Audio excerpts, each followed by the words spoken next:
Right, okay. So this is, I think, part four. And for today's video, and I appreciate we've systematically been working through Master Fader. But for today's video specifically, sorry, I'm just going to move the location of this mic.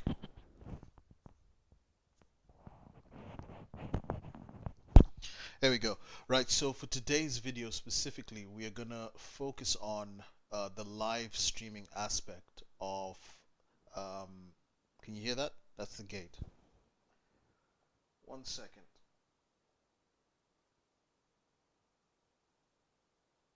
One, two. Hello, Mr. Gate. There we go. Right, so we're going to focus specifically on the live streaming aspect of linking your Mackie DL32 or the DL16S if you have it. I mean, essentially, I've not used any of the other consoles, but if they're based off the same design, then I would assume it's going to be the same or it's going to be similar. So, yeah, there might be a few differences. I think there's a 1608. I think they got Master Fader 5 as well. There's obviously the DL32R, but we're working off a 16S, and all these videos, sorry, a 32S. And all the videos thus far have been off the design of the 32S, which should line up with the 16S, other than the fact that there are less channels, less returns. But you should pretty much be able to do what we're about to talk about. And the software we're going to be using to live stream is one of the most popular softwares out there. It's a software called OBS. I think that stands for Open Broadcast Software. And that's what we're going to use for this particular video to demonstrate how you would live stream all your channels, or send whatever channels you want to a live stream with a separate mix to what you have out of your front of house, or if you want to call them main speakers, separate to what you have out of your musicians monitors, da da da da. So before the start of this video, I took some time out to just create a few things here.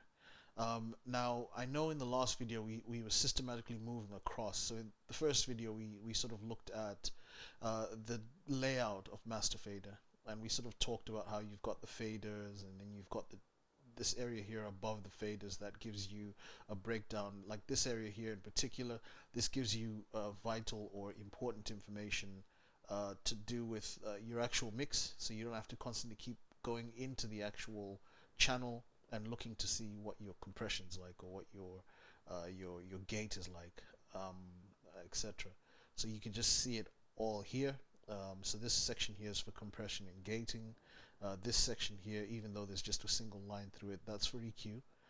This top section here has your 48 volt on or off, your trim down here, your gain up there, your source, and then obviously you've got panning, mute, da da da da. So yeah, that's at a glance. We spoke about the left hand side. I'm not going to go through all of that. That's all in video one.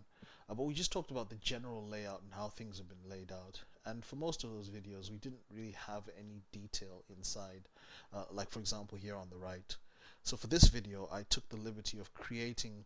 It's just a rough sketch of a mix, so that we actually have some content to talk about when we're discussing what we're discussing on these videos, because it's kind of good to have a visual of what things can look like once they've been set up a particular way. And I know some of you might turn around and say, well, I wouldn't set it up that way. That's fine. Everybody's brain works differently, so you'd set it up the way you prefer, how you want to see it. Some people don't like the pictures down here.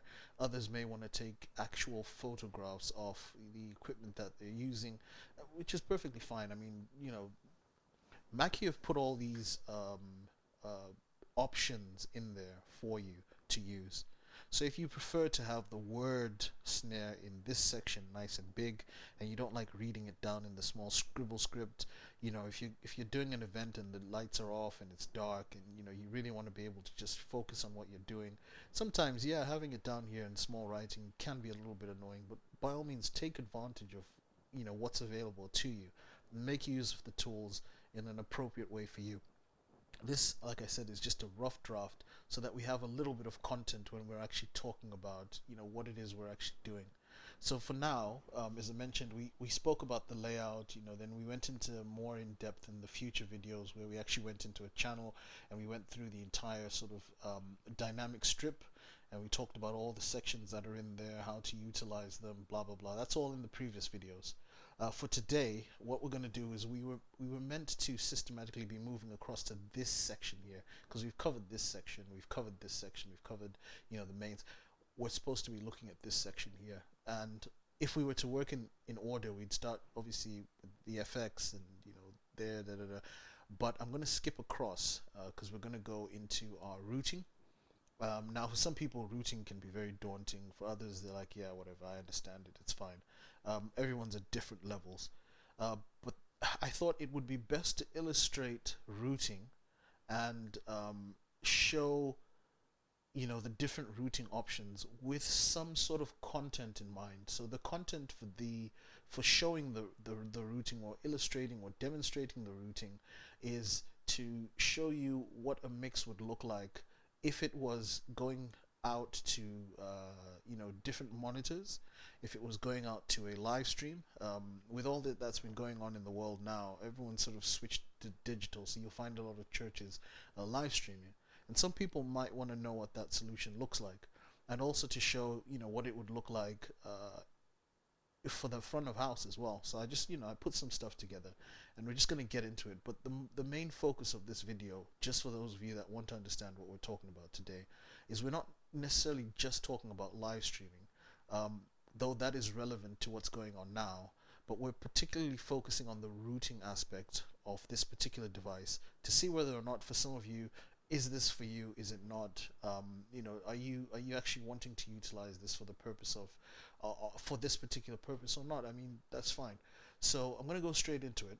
I don't want to ramble on for too long, but you'll see that I have set up some channels here, and we'll talk around the actual channels and what we've done. Before I go into the routing, just note that I have mute groups set up, and I've tried to set them up in the same order. So drums, instruments, vocals, and choir. And just to tell you what I mean by vocals and choirs, I've got a lead singer and 3 backing vocals based off a 3-part harmony, and I've got a choir in the background, and I've assigned microphones to that choir based on a 3-part harmony. So this is choir, say, soprano, this is choir alto, and choir tenor. So that's what I've decided to do with regards to this. And yeah, so we'll sort of utilize that. So yeah, on the right hand you'll see here I've got drums, instruments, vocals, choir. Then in the view groups I've also got drums, instruments, vocals, and choir as well. So we're going to take it from there, and here we go. So the first thing you obviously want to do when you're setting up your mix, I assume when you do your sound check you'd have already done this, but you'll set all your gain levels for the different instruments, microphones, and anything that's coming in to your desk. We're not going to talk about that in this video. I think we've exhausted gain, and we've exhausted this particular area in general. We don't need to talk about the oscillator today, but you can utilize the oscillator, and you can send different types of noises or different frequencies down any channel just to check if it's working, to test various things, etc. We're not going to go into that for today. Input A. So input A currently shows the routing that we have. So how this works with routing, and I'm going to take it to the basics for those that don't really get routing.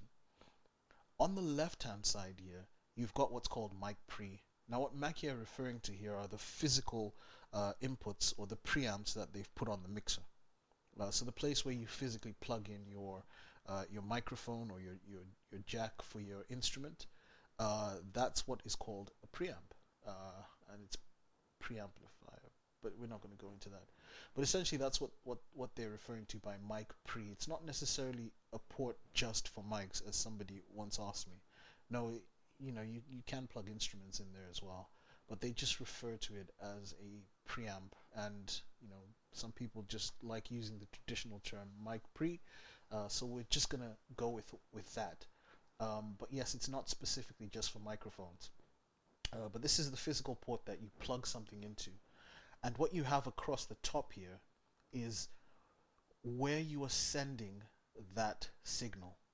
So for example, Mic pre is the physical channel 1 input on your mixer, and when you plug something in there, when you're routing it to channel 1, you're telling this mixer that when that signal comes in through the preamp, I want you to send that signal to channel 1. Now, where is channel 1? That's a very good question.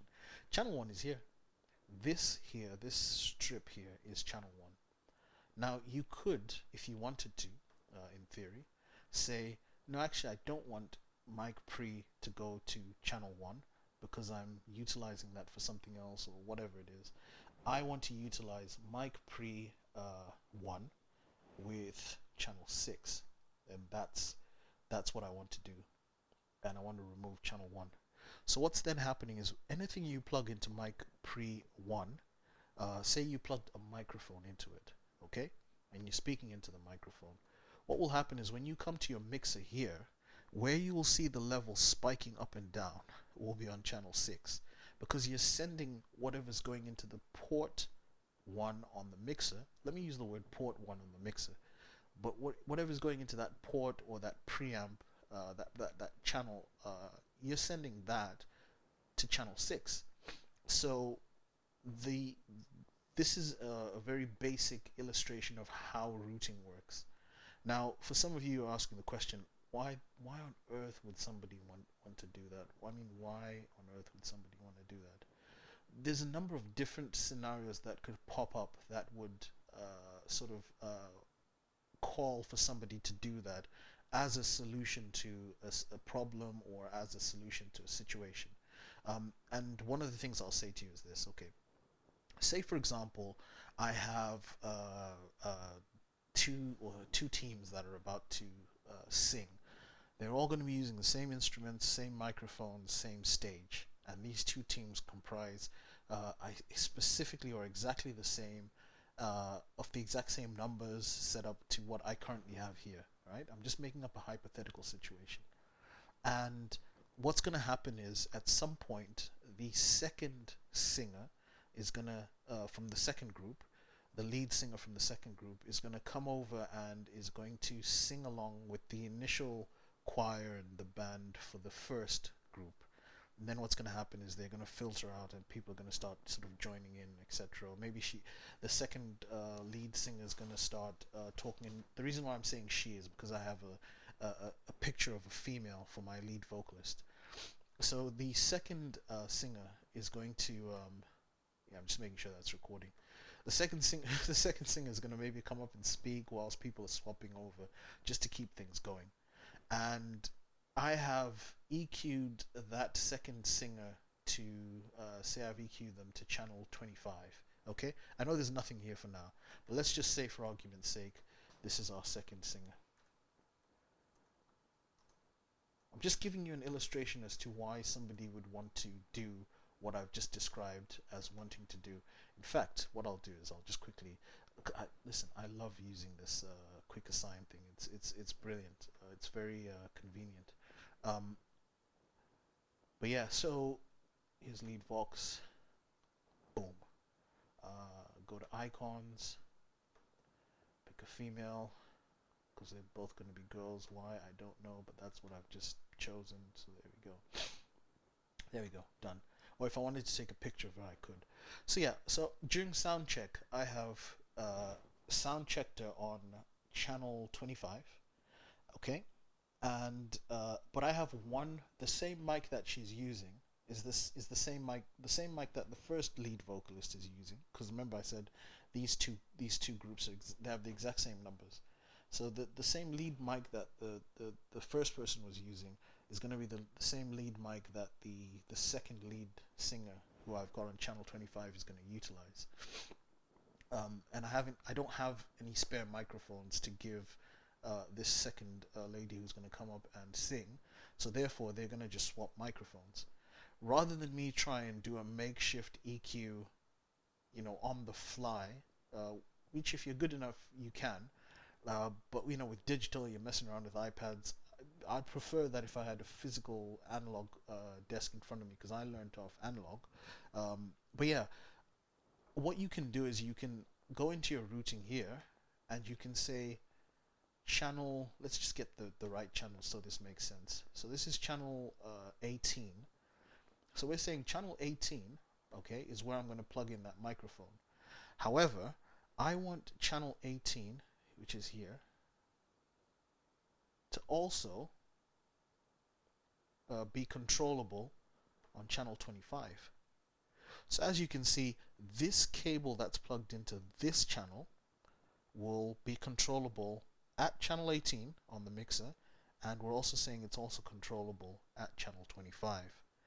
And if I've got the EQ settings set up for this other lady at channel 25, I can utilize the mix that I've already created for them there, with all the EQ settings, everything all set up there, without having to mess around too much. So that's one quick example of how I would want to utilize my routing for that purpose.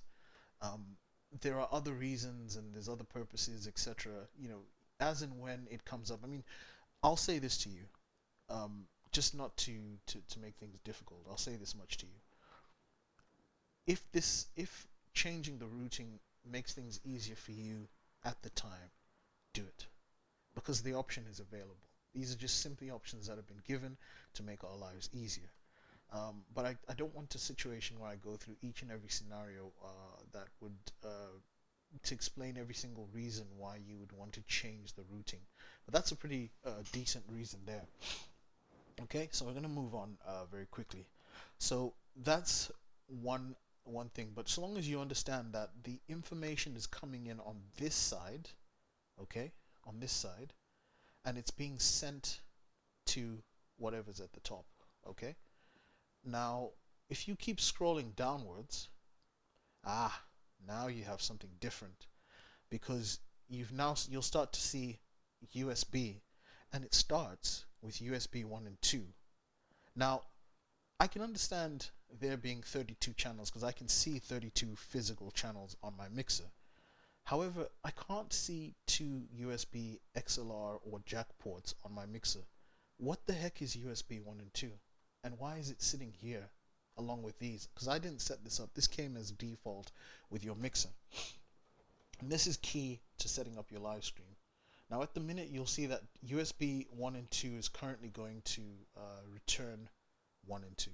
Okay, let's leave that for now. If we keep going further down, you'll see that you've got 32 USB channels in total, and it ends there. So essentially what this is saying is you can customize your desk to say where you want the inputs to come from and where you want to send your inputs. And you've got two different sources on where you can do that. You can set a routing up for input A, and you can also set some routing up for input B as well. Now currently input B, and this is the cool bit, what they're saying with input B is they're saying we don't want to take the signal from input B from the physical inputs that are on the mixer. We want to take the source of information coming into input B from our USB channels. So therefore, if you plug a USB cable into this particular device, and you plug the other end of a USB cable into a laptop or a desktop, what you can do is you can open up some software, and if you have, say, a studio recorded version of a particular track playing there, or some extra instruments, etc., you can actually send those signals in to play alongside your live band at the same time. Now, lots and lots of gospel artists and normal artists do this. As part of their mix, they'll also have a studio engineer there who will be using something like Ableton or something to...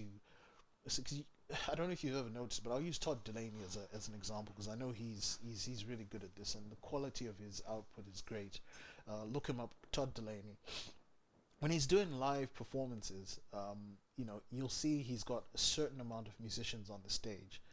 But if you look at what you're listening to with your ears and how many people are playing instruments on the stage, it doesn't make sense. How can 4 people sound that full? Do you know what I mean? You're hearing horns and you're hearing this, and yeah, of course the keyboard player's got multiple keyboards in front of him, but he's not always playing all the keyboards at the same time. So where are you getting all that other information from? Well, they have a second engineer there who is taking tracks in from the USB, and they've pre-recorded certain things. So if a particular musician can't make it, or within the original song when it was being done in the studio, they decided, yeah, we want to stick a horn section in there, and we want to stick this in there, and yeah, the song is banging, but when we come to go live, I don't want to have to carry around 500 musicians with me to go and do a live concert. They'll just take the original recordings, or they'll do some fresh ones, or whatever it is they need for that concert, and obviously they'll practice to play along with whatever it is they've pre-recorded. Now obviously the engineer can be signaled to switch it off and on, so that if they wanted to deviate from the plan that was already there, they can, and it'll just not sound as full, but they'll still sound good, because obviously Todd is going to be traveling with some pretty sick musicians.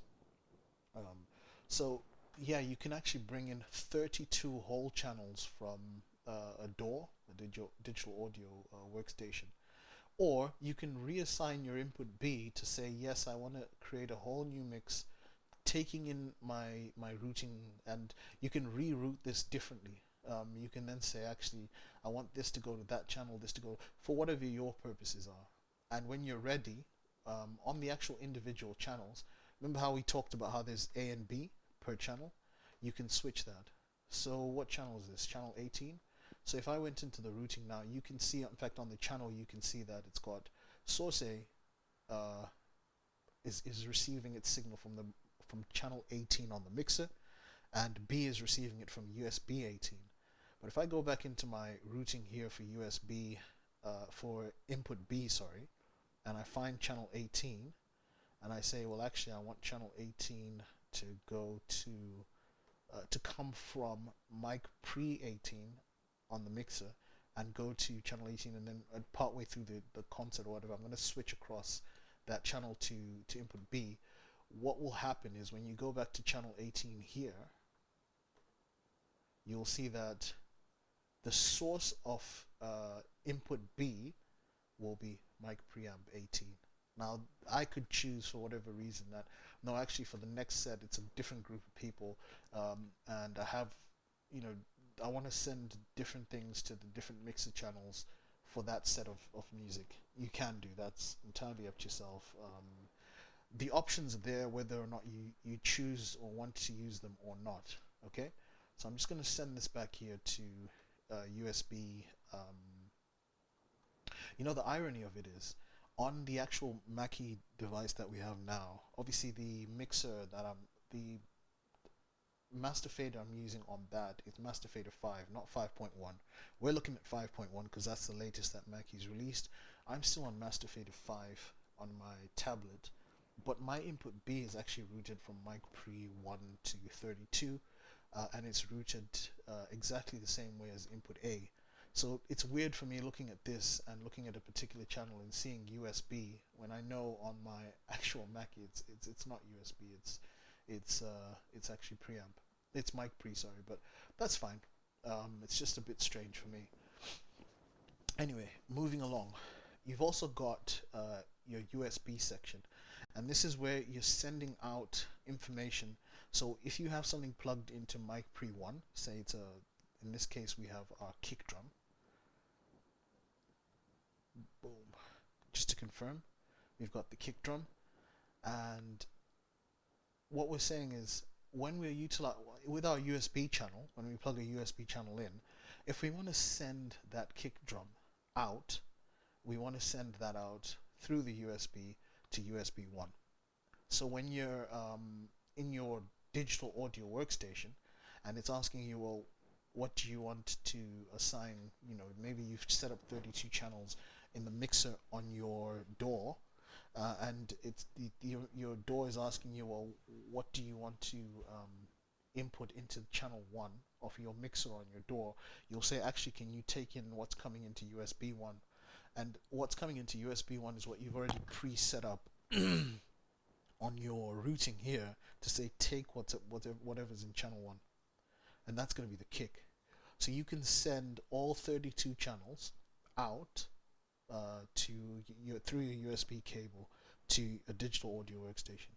Okay, You can also, it doesn't have to be a digital audio workstation. You can also send it out to, uh, I don't know, a streaming website or whatever. It's entirely up to yourself. Now, you can choose to send your channel out post DSP, which means it'll take all the signal processing on the actual channel and send that out. Or you can choose to send it out, and that's going to be 32 channels of that. You can choose to send it out pre-DSP, which means it won't include any of the information that's on the mix. It's just a dry mix. So at the minute, this is currently just a dry mix. It won't include any of the EQ settings. It won't include anything else. It will just simply take whatever you have in there verbatim, and it will just send it straight out.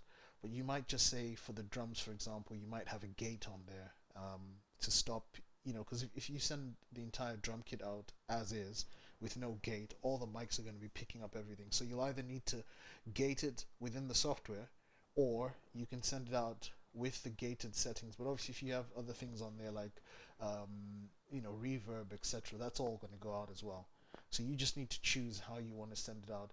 It would be easier if you were using this device for studio application. Then you'd know that, okay, I'm sending this out with gating, but without any other effects, and then that way you can add the effects with your what you call them, VSTs or whatever you have within your software. For the purposes of live streaming, obviously, because they give you a dry and dry signal and or straight from your mic pre, rather than use the term dry, because they give you that, or with everything that you've put in terms of processing, then you don't really have much of a choice. So what most people will do is they will send out their signal dry, create 32 channels within their DAW, mix the signal really, really nicely within the actual DAW itself, make sure it's sounding brilliant, and then just output that from that particular computer or laptop via the output into the streaming computer via the 3.5mm jack. And then the streaming computer, when you're setting it up within OBS or whatever software platform or you're using for streaming, you just tell that you want the audio to come from the sound card that's inbuilt in the computer. Or you could buy an external one if you wanted better quality, but you could just say, take the audio from the sound card built into the computer and send the audio from there to my stream, knowing full well you're getting a mixed audio from your DAW. As you guys have seen already, I use Reason 8. Bought this a few years ago when it first came out. I've not upgraded yet because Reason 8 does everything I need it to do. So that's what I'm currently using. But yeah, you've got many different options here of what you're sending out to your mainstream, to your USB channels, and you can choose what you want to go. You can say, I want my main left and right to go to USB 1 and 2. And that's what will happen. So when you're in your DAW and you just know that you're sending the main left and right from this mixer out, your DAW will just receive that as the main left and right. But the routing is done from your Mackie, from your mixing desk. Okay, you can send out a mix you've sent to your subgroups, etc. You can send, like I said, the routing is endless. Okay. Okay, so we're going to quickly move on from there, and then we're going to talk about the output very quickly. This is just an overview before I start digging into the actual live streaming aspect of it all.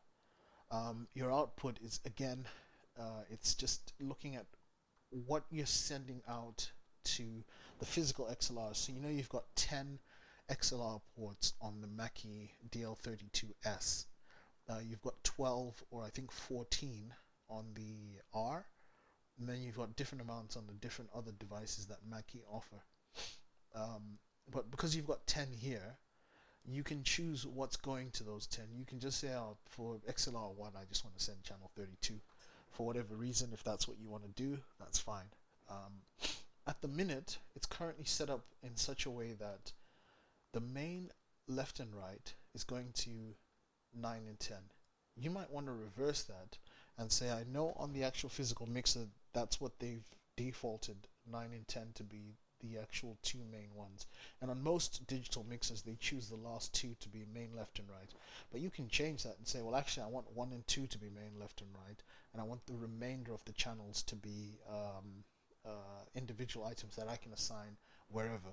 It's fully customizable. You can send whatever you want, wherever you want. You don't have to stick to the status quo. The options are there. If you want to use them, utilize them. But the thing I'm more interested in here is this. At the minute, we're currently sending aux1 to the XLR1.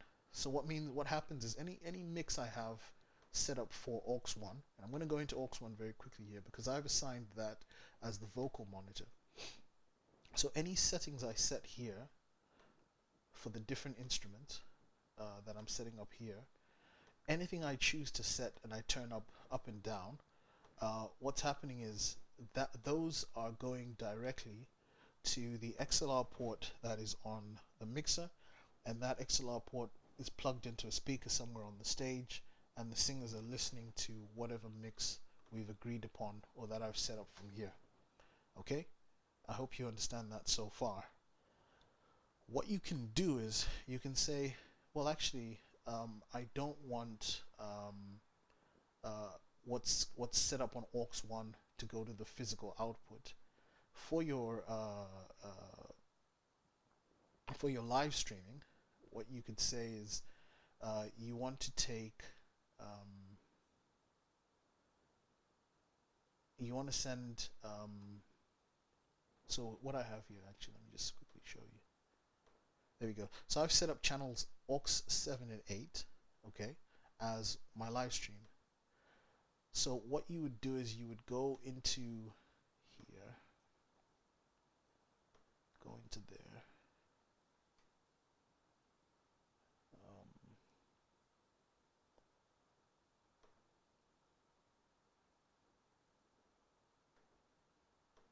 There we go, output. And I would say channel, what I want going to channel 7 and 8, okay, 7 and 8, these two, is not what I'm getting from aux 7 and 8 on the mixer. I want what's going to 7 and 8 to come from USB 1 and 2. So I would do that. Where are you? 7 and 8.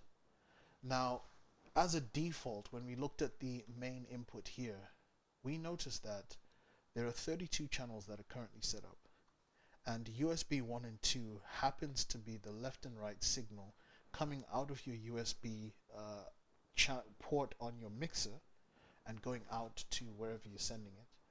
And at the minute, in terms of outputting, that USB 1 and 2 is going to your returns. However, what we want to do is we want to send whatever is on USB 1 and 2, which is the main left and right, to XLR 7 and 8. Okay, and the reason why we want to do that is we want these channels here, before they go out to the to your computer, we want them to come from 7 and 8, sorry, not to send them out. So remember, when we're dealing with inputs, we're going from there to there. When we're dealing with outputs, we're going from there to there. So we want a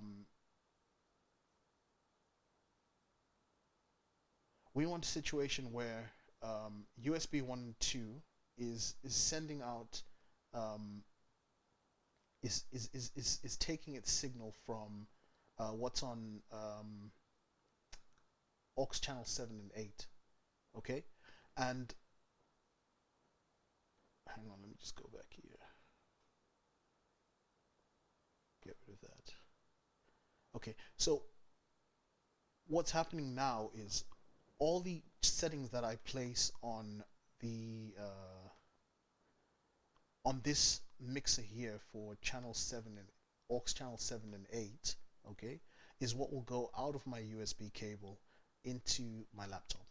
Now I can send that through to the streaming software. In this case, it would be OBS, okay, or I can send that through to whatever streaming platform I use. I mean, there's other ones that we've used before. I think we used Restream.io, we use StreamYard. They'll all ask for a source of what you're taking, and you just select whatever mixer you have. In this case, it'll be the DL32S. And once you've set that up in that way, all that will happen is anything that you manipulate within these two channels 7 and 8, which I've already pre-linked together, will go straight out to your stream. Now what you want to do before you do that is you want to not use the main left and right mute for your main mix channel to the front of house. So you untick that, and that way if you mute something here, it will only get muted on the stream and not everywhere else. And what you also want to do is you don't want to use the panning that you've assigned for your main front of house. You want to be able to pan what you have here differently and it not affect, because when you're in the actual building, in your church or wherever you are, when you're in there, whatever you choose to set up whilst you're there is specifically for the room you're in. It's not going to work for the mix that you're sending out to your live stream. So you don't want a situation where you're trying to use the same panning and the same channel settings.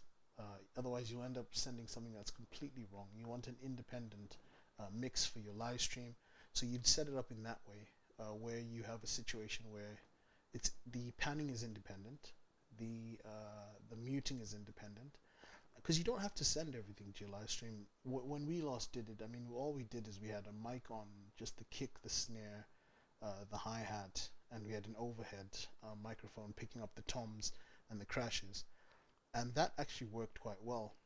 Sometimes you'll find less is more, and that's what we did. But you might have more things in the front of house because there's more instruments, and that's perfectly fine. You want a clean mix for your stream, and this allows you to fully customize what you're sending to your stream, different to what you're sending, and it lets you change. You can send different volume levels to your stream as to what you're sending to the front of house. So that's pretty much what you could do, and that allows you to utilize your. Hang on, give me a second.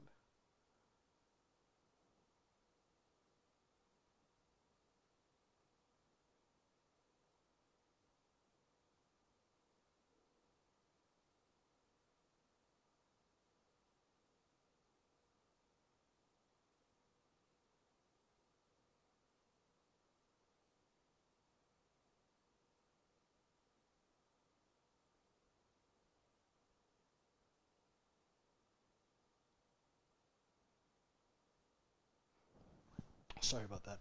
So that allows you to fully utilize your mixer in a live stream situation, and it allows you to have your front of house mix. Now, because you can connect up to 20 different devices to this particular mixer at any given time, I wouldn't put the pressure of doing all the mixing on one individual to mix the front of house, to mix the live stream, to mix the monitor mixes.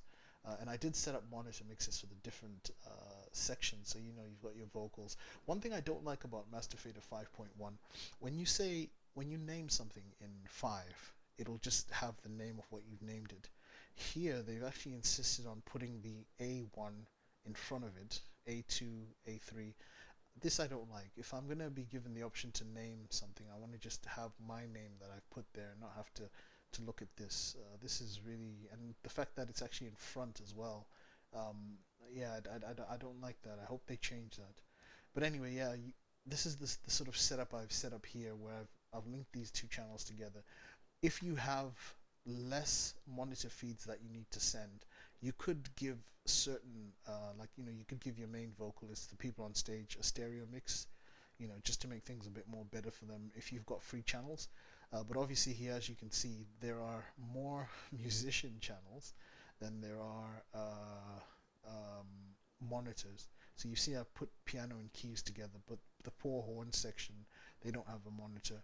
They'll probably have to share somebody else's. And the other thing is, if these guys are all in ear and there's no physical speakers except for those going to the choir and the vocalist, then it's an even bigger struggle for the musicians, because the horns won't be able to hear anything. So you may need to buy maybe the DL32R that has more returns, which will allow for more instruments. And here, I mean, all we have is drummer, bass, lead, piano. There is an organ because we're in a church setting, and you can see I've actually grouped left and right for the piano and left and right for the second keyboard. Sometimes you'll see one keyboard player will have multiple keyboards there. Some of them take left and right signals. I've never mic'd an organ, so I don't know how many mics are required, so I just left it as one. And obviously for some groups they use a click track, and there's a horn section as well. So yeah, I just did a sort of a sort of preliminary setup, just so that we have something to talk about or some sort of content to look at when we're talking about the actual live streaming series. Um, but for now, I think what I'm going to do is I'm going to end the video there, because we've spoken about quite a lot of information, and I'm conscious that this video has actually gone on for quite some time. But this is where we are at the minute with regards to setting up and routing your Mackie. When we come back in the future videos, we're going to talk about the FX channels. We're going to talk about the connecting your devices and setting up your settings there. This is for your Wi-Fi, etc. And the various other options that we have here. And we'll also talk about the shows and how you can save things, what options are available for you there. But for now, we're going to leave the routing where it is. We'll come back, we'll do a recap next time, and I'll catch you guys on the other side. Okay, before I go very quickly, I noticed that there is something I've done a little bit wrong here, which is not correct. When we were talking about routing, I linked USB 1 and 2 to 7 and to channel 7 and 8 here. This is actually incorrect. If you want to set up a live stream for yourself, you don't actually change the setting there. So my apologies there. I'm a bit tired. It's been a long day. As you can see, it's 10:55 and I've had to work all week. Where you actually do this is here within the USB section of the mixer, and the USB 1 and 2 that's going out to through your USB cable at the minute is currently taking input from only mic pre 1 and mic pre 2, and that's going straight into USB 1 and 2. That's then being sent out through your USB port to your mixer. So you'll find you can only plug currently, and you'll find this a lot with a lot of other digital mixers as well, that you can only hear things that are plugged into mic preamps 1 and 2 on your mixer, but you can't hear anything else. And even though you've got all these routing options here, it only shows you, it only lets you listen to whatever's plugged into the first 2 channels of your mixer. It doesn't mean your mixer's broken. It's not a mistake. What you want to do is the way they've set these mixers up, and I've seen this with a PreSonus. I think Behringer do something similar as well. I don't know why they do it that way, but basically the left and right coming in is mic preamp 1 and mic. They just set that as a default, and they only send those 2 channels out. The only 2 channels that are going out to your USB through your USB are actually USB 1 and 2, and that's left and right. So we created a mix on aux 7 and 8, okay, to have left and right, and we linked aux 7 and 8 together. So what you do is, if you want to be able to hear all your channels that are in your mic pre's through your USB cable, what you need to do is, if you've set yourself up on aux 7 and 8, you need to send the signal from aux 7 and 8 into USB 1 and USB 2. So that'll be your left and that'll be your right. Now what this will mean is, whatever is going to be coming out of your USB cable, which is 1 and 2, will be being sent from aux 7 and 8. Now you don't have to use aux 7 and 8. You can use just a single aux if you want it all in mono. I don't see any benefit to that, because it won't pick up any of the panning, and if you've got quite a big group like this, then you definitely want something in stereo, so it's a lot more cleaner and a lot more clearer. You can assign those to any. You can do it to 1 and 2, 3 and 4. The only reason why I've used 7 and 8 is because 9 and 10 are what I use for my mains. So I just thought, okay, anything I'm sending out that's in stereo will just be clumped at the back, and then I can use my other channels for sending out other signals, like to monitor mixes, etc., which is what I've set up here. Okay, so because I've set aux 7 and 8 up in that manner, what you then do is you then tell your routing to say, I want anything going into aux 7 and 8 and I think I've picked 6 and 7 here instead of 7 and 8. So no, 7 and 8, that's fine. Yeah, so anything that is coming from 7 and 8 will go out through USB 1 and 2. That's left, that's right, and that's how you send a full mix across to your USB. So what will happen is that will then plug into your streaming software, and you just tell your streaming software, yeah, just receive the signal from my desk, and your desk already knows what it's doing. It'll send that left and right signal out. So just to correct that part of the video, because what I said earlier on would not be correct. Alright, I will catch you guys on the flip side. Peace.